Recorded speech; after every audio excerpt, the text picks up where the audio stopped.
Selamat sore teman-teman sekalian, masih di channel Dunia Filsafat. Kita akan membicarakan mengenai epistemologi. Kita juga akan membicarakan dengan tema yaitu subjektivisme. Jadi pemikiran manusia modern yang bersifat rasional, objektif, empirik menjadi suatu pemahaman atau sudut pandang yang dianggap bisa mengembangkan ilmu pengetahuan atau sains itu. Jadi sudut pandang yang dianggap sebagai sesuatu yang ada sebatas sesuatu bersifat pengenalan indrawi. Bahkan yang disebut atom itu aja itu sebagai suatu yang dipahami sebagai kaitannya dengan materi juga. Padahal sesuatu yang paling kecil, sesuatu yang paling mendasar dari entitas itu ya tidak terlihat, tapi diandaikan itu ada. Abstraksikan ada. Jadi sains positivisme atau para saintis ini berusaha untuk menjelaskan gejala-gejala alam, gejala-gejala hukum alam, gejala suatu perubahan di dalam materi, gejala dalam perubahan di dalam fisika itu sebagai sesuatu yang harus terdeteksi. Dan itulah hanya dengan yang terdeteksi sesuatu yang bersifat materi itulah disebut dengan pengetahuan. Mereka punya anggapan bahwa ilmu pengetahuan itu harus terbuka, harus bisa dipahami oleh orang yang lain juga, tidak bisa sebagai sesuatu pengetahuan yang bersifat subjektif, hanya pengalaman pribadi saja. Dan kritik dari para saintis ini kepada para pemikir mistisisme atau kepada para ahli spiritualitas yang mengalami suatu pengalaman spiritual, juga memiliki kemampuan yang bersifat supranatural, itu bagi mereka dianggap subjektif juga, tidak bisa dibuktikan bagi mereka, tidak bisa diverifikasi. Nah ini menjadi sesuatu yang sangat berjarak gitu kan antara pemahaman sains dan pengalaman supranatural atau spiritual. Tapi kalau kita mau memahami persamaan keduanya, sebenarnya keduanya juga memiliki sesuatu sifat dan metode juga. Punya metode dan metodologi juga. Metode dan metodologi, misal sains itu kan bersifat rasional, empirik, kemudian bisa diobservasi gitu kan. Nah akhirnya itu dengan anggapan itu setiap orang bisa memahami pengetahuan itu atau rumusan suatu pengetahuan tentang hukum alam, tentang kesadaran. Mereka menciptakan sendiri.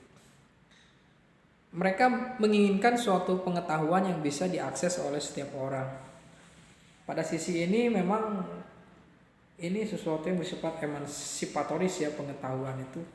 Tapi pada perjalanan waktunya ternyata sains itu menciptakan eksklusif juga, menciptakan suatu keadaan eksklusif juga. Kita yang awam terhadap rumusan fisika, ya kita tidak akan bisa memahami oret-oretan rumus fisika dari para fisikawan, juga tidak akan terlalu bisa mendalam memahami tentang kaidah-kaidah fisika, rumus fisika, mekanika, teori kuantum, apalagi telah dibahasakan dengan bahasa matematis. Itu menjadi sesuatu yang eksklusif sekali. Tidak semua orang bisa memahami itu. Begitu juga dengan pengalaman spiritualitas, itu dianggap sebagai sesuatu yang eksklusif, subjektif, sehingga tidak bisa diketahui oleh setiap orang. Tidak semua orang bisa mengalami pengalaman spiritual. Ini sama juga berarti kan, dua-duanya memiliki eksklusivitas.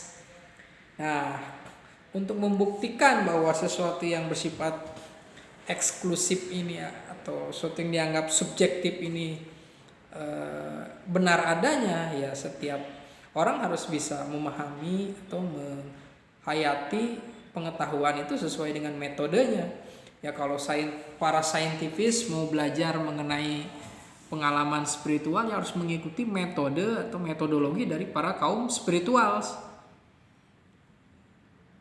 Dan kritik dari kaum saintifik kepada orang-orang spiritualis, ahli supranatural atau dukun, mereka menganggap mereka pseudoscience.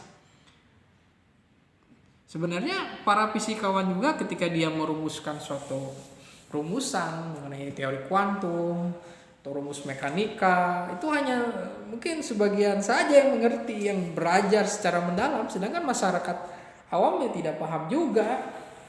Jadi memang setiap ilmu itu memiliki suatu yang spesialisasi, memiliki suatu keunikan, memiliki suatu gradasi mungkin di sini. Berarti sifatnya sama dong. Dengan pengalaman sufisme, dengan pengalaman mistisisme itu sama saja kan. Ada pembahasaan yang tidak mudah dipahami. Ada suatu pengetahuan tentang hukum alam dengan bahasa yang mungkin tidak terpahami. Sama saja. Begitu juga dengan fisika. Fisikawan juga, mereka kalau berbicara dengan rumus ya sama. Orang awam tidak akan memahaminya juga. Sama saja. Mereka ingin mengajarkan suatu pengetahuan kepada semua orang, tapi belum tentu semua khalayak yang umum tahu. Jadi ini persoalannya sama-sama saja. Fisikawan atau para saintifik juga mereka membahasakan sains itu dengan subjektivitas juga, bahkan eksklusif juga. Ya begitu juga dengan para pengalaman spiritualis itu kan, mereka menuliskan sesuatu pengalaman spiritual, pemahaman mengenai hukum alam dengan bahasa-bahasa yang mungkin agak memiliki metafor mungkin gitu ya. Nah di sini, jadi sebenarnya sains yang bersifat terbuka itu memang terbuka dengan mau dikoreksi satu teori dengan teori yang lain. Misalnya kalau lebih kuat teori yang baru, yang lama mungkin ditinggalkan. Tapi mengenai suatu sifat pengetahuan yang bersifat eksklusif, bersifat subjektif, saintifik, positivisme itu sama saja dengan pengalaman spiritual. Sehingga ketika para saintifik mau menguji, memverifikasi ajaran spiritual, ya mereka harus menjalankan metode dari para penganut, pengajar spiritualitas itu. Sama-sama kok. Setiap ilmu itu memiliki metode, memiliki perjalanan, dan memiliki suatu pembahasaan. Nah, di sini sama saja kita harus bisa memahami bahwa setiap ilmu itu memiliki kesamaan, perbedaan juga ada. Nah, di sini bahwa sikap untuk mereduksi kebenaran kepada sesuatu yang bersifat empirik, apalagi mereduksi kepada sesuatu yang bersifat material, itu adalah